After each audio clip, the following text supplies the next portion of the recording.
Welcome to the Slop Temple. We pray this video helps. You'll start by powering and positioning the Ac750 close enough to the router to pair easily. Once plugged in, open the Tether app and sign in with your TP-Link ID so settings sync.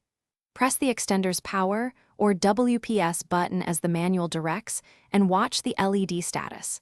A solid or blinking ready light means it's discoverable. Make sure your phone's Wi-Fi and Bluetooth are on while the app searches. Then proceed when the device appears in Tether. Once the app detects the extender, you'll follow Tether's guided setup to select mesh mode and choose your home router. This is how the devices exchange settings and create a unified network. Enter the router admin password so the extender can authenticate and join the main network, and then assign the mesh SSID and password. Cloning your router's credentials gives the smoothest handoff for devices. After submitting, the extender will apply settings and reboot. Wait until the LED stabilizes before moving to placement.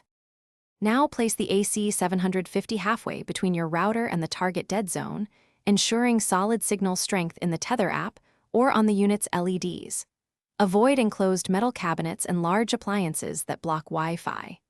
Reconnect phones and laptops to the mesh SSID and run quick speed and ping tests to confirm improvement.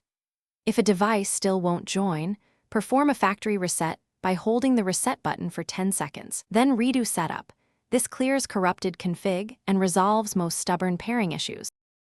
Thanks for watching. Consider subscribing if we helped you.